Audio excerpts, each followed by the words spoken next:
Good morning once again and welcome once again to Core Digest. I am Oyinpriye Kurmale. Of course, lots of things that happened during the week. The proscription of the high men, the clash they had with the Nigerian police force, the death of Precious Owolabi and his being laid to rest during the weekend, and the visit of the Vice President and the Director General of the Nigerian Youth Service Corps.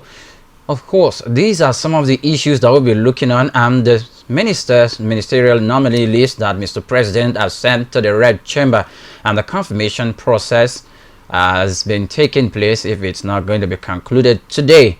Well, I have two wonderful guests right here in the studio who will be looking at this happenings in Nigeria for the past week, and of course, not just only looking at it and giving constructive criticism, but also to provide solutions and routes and ways that the government of the day should apply strategies to make sure that whatever is bedeviling this country rather, is nipped in the bud. And in that regard, I have Mr. Victor Anya. He's a public affairs analyst. He's here with me. Good morning, Mr. Victor. Thank you for having me. You're welcome. And I also have Jide Ologun. Mr. Jide Ologun is a lawyer. You're welcome to the program. Good morning. Good morning. Straight away to the topic of the day, the proscription of Islamic movement of Nigeria, the issues. Mr. Victor, I would like to just paint a picture of your perception concerning the proscription. Well, the proscription came to me as a shock, as a huge surprise, because I don't think the members of the church have done something that will warrant the government going to that length of swiftly proscribing them, and also tagging them as a terrorist group. I do know that the herdsmen that have been terrorizing the country for over 4 years now have been labeled internationally the fourth most deadly terrorist group in the world. But back here in Nigeria, the government has not made a categorical statement about the herdsmen and how to tackle their heinous activities. The government has not proscribed them.